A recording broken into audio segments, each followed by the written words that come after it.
Isolation. Isolation will teach you everything about yourself.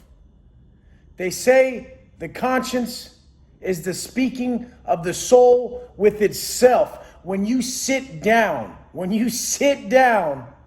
for 3,000 plus days, your internal dialogue is gonna surpass anything you ever knew. To where when you get back out here, you're gonna feel like a weirdo because you just talk to yourself in your head so often. The biggest thing that got me through massive stretches of isolation was the fact that imaginary evils are incurable. I had this logged in the back of my head. Wes, imaginary evils are incurable. I learned to just choose the outcome and the situation that suited my mindset the best when I was in that stupid negative state of mind where you're just making shit up, believing it, and running a train on your own mind with it. Everyone does it out here. They sit there in a negative mindset, they make some shit up, they believe it, and they fuck their day off. Why do we all do this? We all do it. How do we combat this? It's only gonna come from someone who lived the most negative days in the world possible and overcame them in a positive way to not only survive in such a negative place, but thrive. We're talking about, motherfucker, we're talking about the shoe. We're talking about long stretches on lockdown. I'm not talking about knives and fights and all that shit. That shit becomes fucking second nature in the pen. But dealing with yourself. I got up every morning at this time. I conducted myself like the man I wish to be because I didn't want to have to deal with myself. I would have to sit down and answer to myself later if I didn't put my heart into that workout. If I didn't get up and program the way I knew I should. Because plenty of guys behind that locked door didn't get up at the time. They laid it back down. They didn't really work out. And that was evident in their physique when the doors opened. A motherfucker who does 10 years should look like a motherfucker who does 10 years. And if your boy comes out, he said he did 15, and he's got the titties, he's got the tats, he's got the fucking spare tire, you know how he did his time. He rode that rack, needle was hanging out the arm, he was sucking on some fucking little Debbies, and that's just what it is. Fucking people can do a gang of time, but they ain't really doing time. Their time's doing them, because they ain't present. You have to stay present for the pain, and that's where the level up occurs. You wait till that moment you can't take not one more second of that pain, that torture that I know all too well. You wait till that second. That's when you flip the timer on. All too often I was stuck in my dark ass, wet ass, shitty ass cell in Oklahoma where it was snowing outside and it was dripping water from the ceiling. And we're just like, what type of fucked up, shoddy ass construction is this where there's water dripping from the fucking ceiling and the walls are sweating to where you put up some pictures and it goes sliding down the fucking wall. And you're just like, motherfucker, because most 9 times out of 10, you're sticking the shit to the wall with toothpaste, or you can get some bomb wood glue from the shop and shit. But anyways, the fucking point is dig deep within the second you can't fucking take no more. Anticipate these times you can't take no more and have that shit lodged in your head. Have that shit lodged in your head that your self-talk at that moment is who the fuck you are. You ain't that person when you're all pumped up, all liquor fucking binged out and fucking thinking you're badass. You're that motherfucker that when it gets fucking impossibly hard, you're that motherfucker who decides to stand the fuck up at that moment or bitch the fuck out. I did time with them all. They didn't come out looking like me. And I don't give a fuck if they did or not. I don't care how they look. I want to know that their character shaped their external fucking figure, their aesthetics. You look a certain way if you live a certain way. I know motherfuckers who made such drastic gains internally and externally so quick. In the pen, you can undo karmic debt at a level you could never do out here because you're not getting into the shit. So many people are blocking themselves in daily life with these tiny little vices, these tiny amounts of karmic debt just being thrown in their way. Where you're like, oh, fucking Johnny's a good dude. Why can't he just get ahead? That motherfucker's got buzzard luck or some shit. Because just everything bad always happens to him. It's because he's throwing little bits of karmic debt in his way, and he's never able to get ahead because the universe has it out on him. Like, hey, motherfucker, act right, act right. It could be something as small as his true intentions that are holding him back. You don't know nobody's real true intentions. So if you see one of those motherfuckers who are constantly failing, they're never really getting anywhere, you might want to look a little deeper into their daily fucking activities.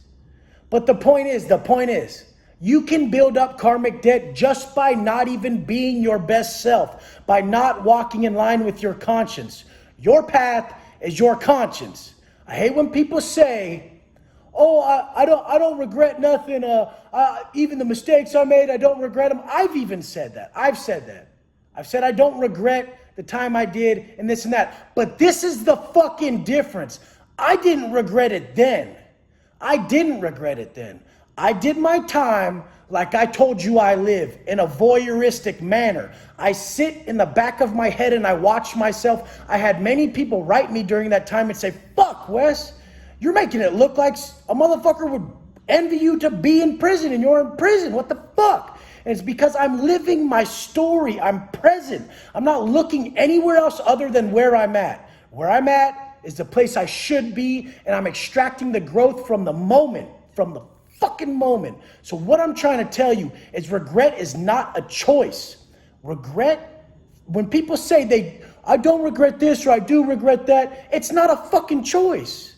Because a lot of people lie. Your regret is your guideline to be your best motherfucking self. Regret is simply placed in your head by your conscience to tell you how to motherfucking act. When you regret something, it is something that needs to be removed. That is a fucking hookup from the universe, from your conscience. They refer to the conscience as the authentic voice of God, of the universe. This is your path. Until you learn to walk in line with your conscience, to live in congruence with it, you will forever be plagued by your thoughts and your actions and your choices. You will not fucking feel whole. You'll feel off because you are. You're making choices based on stuff other people fucking think and any sort of external influences that aren't coming from your heart. The regrets that hit you after the actions and the fucking choices you make, these things have to be expelled the second they happen.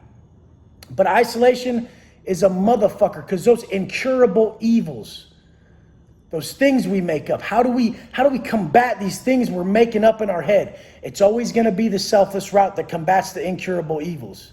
It's usually other people. The incurable evils to me was when I was wondering, why don't my parents come visit me?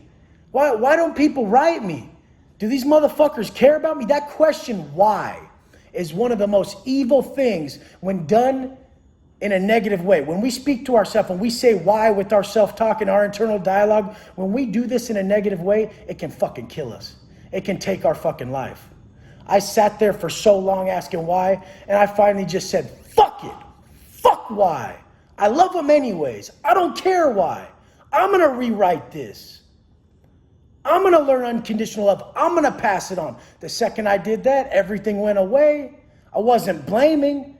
I automatically took the fucking champion chair and fucking left that victim one for them other bitches who had to fucking stick a needle in their arm to get through the fucking day. And I feel their pain. I've been a dope fiend. It's painful. I've chased ways of fucking just leaving this realm, dude, just getting so fucking high, you ain't even here. That is so pussy to when I see a motherfucker who has to get drunk, I don't even see drinking as someone enjoying themselves. I'm like, damn, what are you running from? I see someone smoking a joint, I'm like, fuck, it's that bad?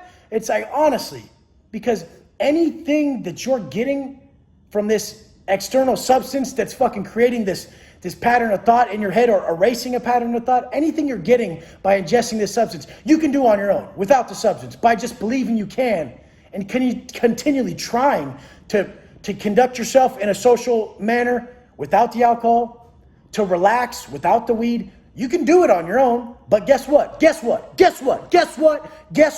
Like everything else on this planet, you gotta fucking earn it. How do you earn it? Long view. You ain't gonna get it in year one. You ain't gonna get it in year one. You ain't gonna get it in year two. You ain't gonna get it in year five. You ain't. You're not getting it in year five. Are you ready for year 8? Are you ready for year 10? Are you gonna realize that you don't even have it at year 15? You're still at 75% of getting it, and you're ready to keep going? That motherfucker who will never give up on what he truly wants is gonna make it through isolation. He's going to seek isolation when he gets out. He's going to seek solitude when he gets out because he knows he will find all his answers in solitude. In the shoe, you get $55 worth of canteen. That ain't even enough to get a few fucking soaps, a jar of coffee, and a few fucking top ramen. This is what you're getting for your $55 a month. This is what you're getting. You're starving. You're starving. They're putting you in the optimal state. Thank you, state of California. Thank you. You put me in the optimal state for so many years to turn into the man I needed to be to become my best self. You put me in solitude. You starved me. You put me on all these hard times. You threw adversity in my way. And guess what? I didn't bitch the fuck out, so now we're winning.